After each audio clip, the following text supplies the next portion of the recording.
मैं doctor Apurva Mathur, assistant professor ABST, government Bangar PG college Pali से।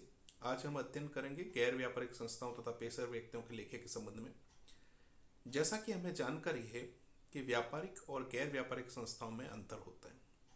व्यापारिक संस्थाएं वे होती है जो या तो कच्चे माल को निर्मित माल में परिवर्तित करती है अथवा निर्मित माल को क्रय करके और उपभोक्ताओं को वितरित करती है। इसका मतलब निर्माता और ट्रेडर्स कच्चा पक्का माल को ही खरीदता है और पक्का माल ही उपभोक्ताओं को उपलब्ध कराता है। गैर व्यापारिक संस्थाएं वे होती है जो वस्तुओं का उत्पादन नहीं करती, सेवाएं प्रदान करती, जैसे बैंक है ना, जैसे एनजीओ है, जिसमें किसी प्रकार की सामग्री का न तो कच्चे माल से पक्के माल में रूपांतरण होता है और न ही पक्का माल खरीद के उपभोक्ताओं को उपलब्ध किया जाता है।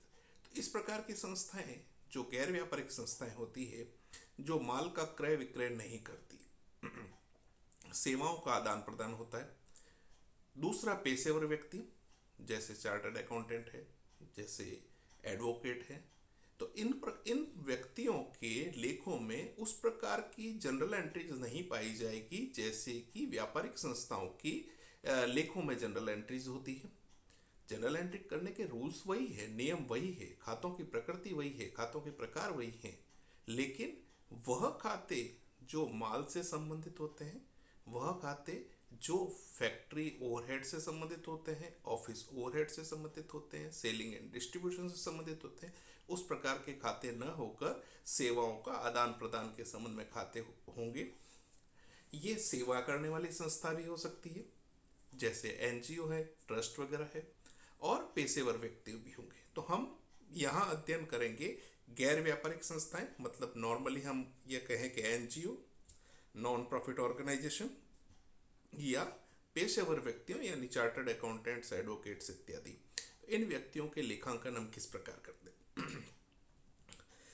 जहां तक हम लेखे रखने की बात करेंगे तो गैर व्यापारिक संस्थाओं में लेखे रखने की क्या आवश्यकता होती है। एक निश्चित अवधि के अंत में ये संस्थाएं अथवा व्यक्ति ये जानना चाहते हैं कि उक्त अवधि में उनकी आय ज़्यादा हुई है अथवा व्यय ज़्यादा हुई है। यहाँ हम प्रॉफिट की बात नहीं करेंगे, हम इनकम ओवर एक्सपेंडिचर या एक्सपेंडिचर ओवर इनकम की बात करेंगे।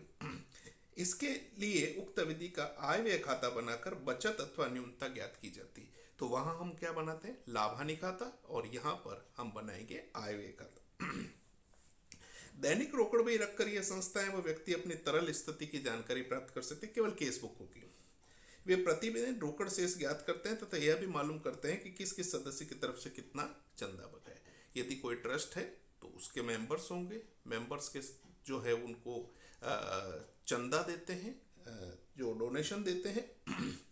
यदि रोकड़ की कमी महसूस होती है तो चंदा एकत्रित करने अथवा दान इत्यादि लेने का प्रयत्न किया जाता है। स्थिति विवरण या चिट्ठा बनाकर अपने पूंजी कोष में हुई वृद्धि या कमी के बारे में जानकारी मिलती है। इसके अतिरिक्त गत कई वर्षों से पूंजी कोष का तुलनात्मक अध्ययन किया जाता है। यदि पूंजी कोष में निरंतर कमी हो रही है तो सुधारात्मक उपाय किया जाता है। तो जैसा कि हमने कहा कि व्यापारिक संस्थाएं गैर व्यापारिक संस्थाओं से भिन्न होती है, तो हमें यह भी जानकारी होनी चाहिए कि गैर व्यापारिक संस्थाओं में खाते जो हैं वो कौन कौन से खाते होते हैं। तो यहाँ पर आय की जो मदें हैं वो हमारे पास चंदा है, सदस्यता शुल्क है, प्रवेश शुल्क है, आजीवन सदस्यता शुल्क है, दान, किराया, प्रशिक्षण शुल्क, मनोरंजन और सांस्कृतिक कार्यक्रमों की आय, ब्याज से आय इत्यादि होती है। तो व्यय की मदें भी जो व्यापारिक संस्थाएं उनकी मदों से कुछ तो मिलती जुलती होती है, लेकिन फिर भी सामान्यतः कुछ अतिरिक्त होती है, जैसे वेतन, मुद्रण छपाई, विद्युत व्यय, रख रखाव व मरम्मत, टेलीफोन व्यय, यात्रा व्यय, मजदूरी, मनोरंजन व सांस्कृतिक कार्यक्रमों पर व्यय, व्याख्यान व्यय, मूल्यह्रास, शिविर व्यय, कार्यालय व्यय आदि। इसके अतिरिक्त कुछ व्यापारिक संस्थाएं व पेशेवर लोग सरकारी प्रतिभूतियों अथवा कंपनी के अंशों एवं प्रतिभूतियों या ऋण पत्रों में विनियोग करते हैं। तो ये अपने पूंजी कोष की राशि उस प्रकार इन्वेस्टमेंट में कर लेते हैं। गैर व्यापारिक संस्थाएं और पेशेवर व्यक्ति कौन कौन सी पुस्तकें रखते हैं, रोकड़ बही, स्टॉक रजिस्टर और सदस्यों का रजिस्टर। तो यहाँ पर जो गैर व्यापारिक संस्थाएं हैं उसमें क्या करते हैं, दैनिक रोकड़ बही बनाते हैं। इस रोकड़ बही को हम वर्ष के अंत में सारांश निकाल लेते हैं। तो रोकड़ बही का जो सारांश होता है वह कहलाता है रिसिप्ट एंड पेमेंट अकाउंट।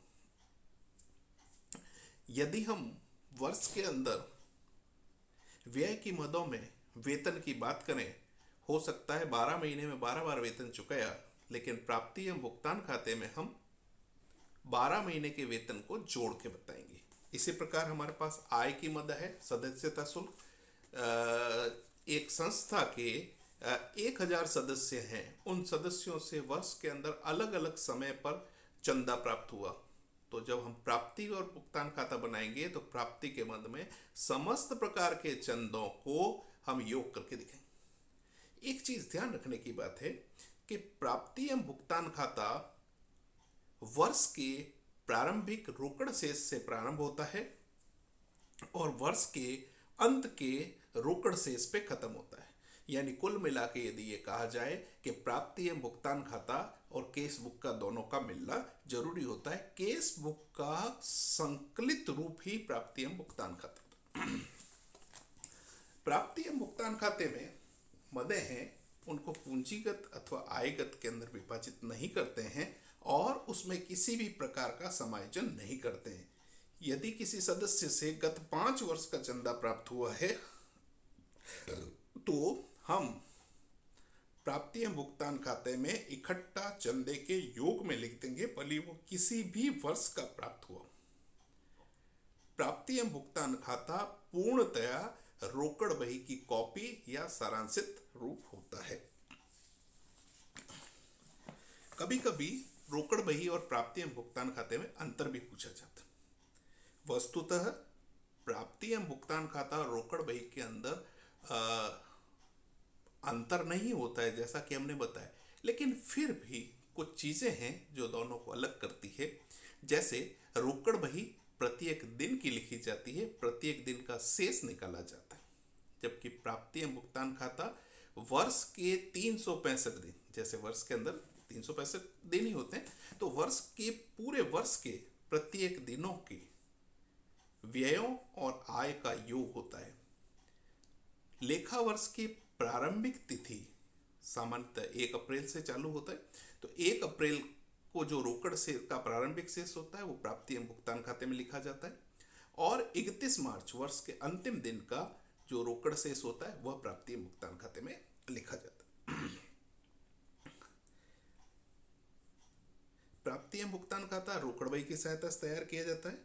रोकड़ बही को संस्था में प्राप्त हुए वाउचर्स वगैरह की सहायता से तैयार किया जाता है। यह प्राप्ति एवं भुगतान खाता रोकड़ बही का संक्षिप्त रूप है, और यह रोकड़ बही जो है वो विस्तृत लेखा जोखा है। प्राप्ति एवं भुगतान खाते में विभिन्न प्राप्तियों एवं भुगतानों को मदों के अनुसार विश्लेषण करके दिखाया जाता है, जबकि रोकड़ बही में फोकस जो होता है वो दैनिक व्यवहारों को काल क्रमानुसार यानी क्रोनोलॉजिकल ऑर्डर के अंदर लिखा जाता है। अब बात आती है रोकड़ बही से आय व्यय खाता बनाना, इनकम एंड एक्सपेंडिचर अकाउंट। रोकड़ बही से हमने प्राप्ति एवं भुगतान खाता बनाया और प्राप्ति एवं भुगतान खाते से आय व्यय खाता बना। आय व्यय खाता किसी वित्तीय वर्ष से संबंधित होता है। इसका मतलब क्या हुआ?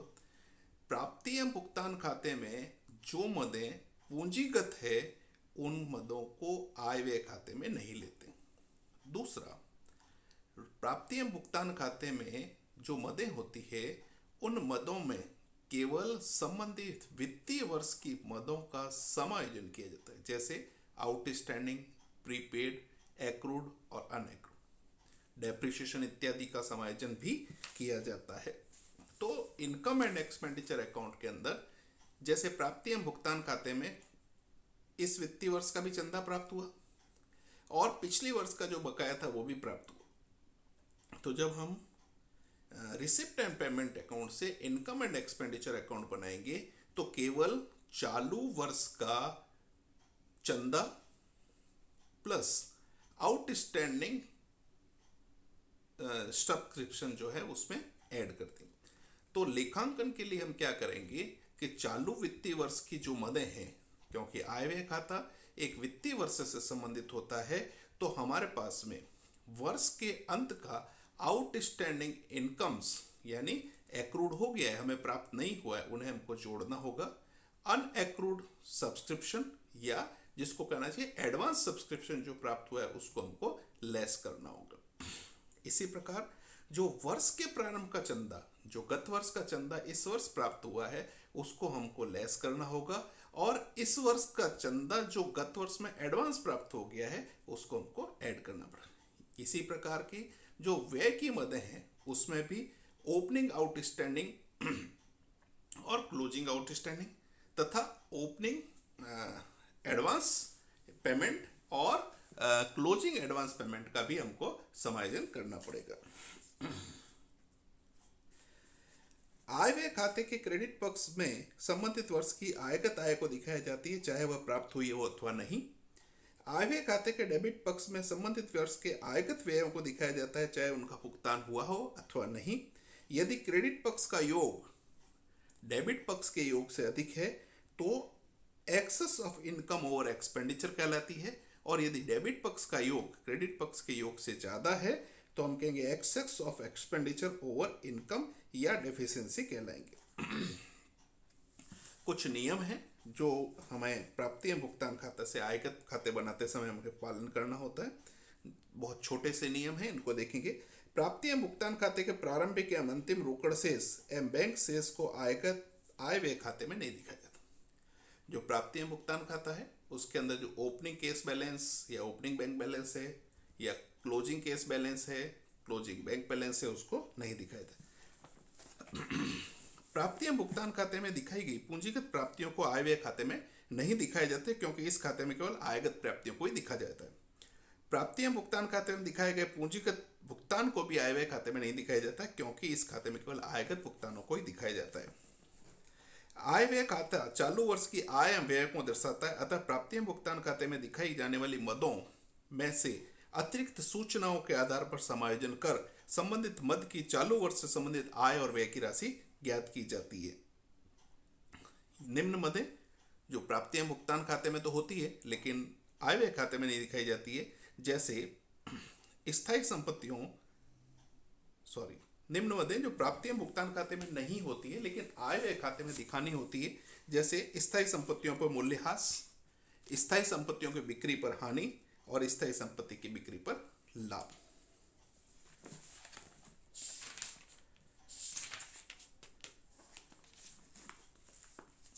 प्राप्ति एवं भुगतान खाते और आय व्यय खाते में क्या अंतर होता है? जैसा कि अभी हमने देखा कि प्राप्ति एवं भुगतान खाता रोकड़ बही का सारांश होता है, जबकि आय व्यय खाता लाभ हानि खाते के स्थान पर बनाया जाता है। वर्ष के अंदर कितनी आय अधिक प्राप्त हुई या हानि हुई दिखे। तो आय व्यय खाते के अंदर हमें केवल चालू वर्ष की आय बतानी होती है।